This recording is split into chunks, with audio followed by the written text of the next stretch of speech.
Hi, beef வறுவல் எப்படி பண்ணான்னு பார்க்கலாமா? ஒரு மண்சட்டியில் கடுகு எண்ணெய் தாளித்ததுக்கப்புறம் ஒரு பெரிய வெங்காயம் கட் பண்ணி போடணும். அதுக்கப்புறம் தேங்காயை சின்னதாக கட் பண்ணி போடணும்.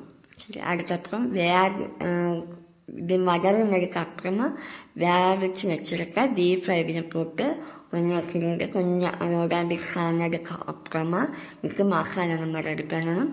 தேங்காய், மல்லிப்பொடி, மிளகாப்பொடி, மஞ்சள், அதுக்கப்புறம் பீஃப் மசாலா வீட்டில் செஞ்சது அந்த பொடியும் இதுக்கு கூட போட்டு மிக்ஸ் பண்ணி தண்ணி விடாமல் அரைக்கணும். அப்புறம் பீஃப் கொஞ்சம் மிக்ஸ் ஆகி வந்ததுக்கப்புறம் இந்த அரைப்பை போட்டு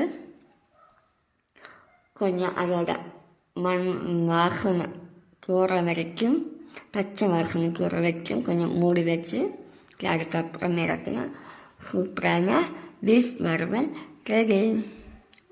நீங்களும் செஞ்சு பார்த்துட்டு எப்படி இருக்குன்னு சொல்லுங்கள். கமெண்ட் பண்ணுங்கள், ஷேர் பண்ணுங்கள், லைக் பண்ணுங்கள், சப்ஸ்கிரைப் பண்ணுங்கள். பாய் பாய்.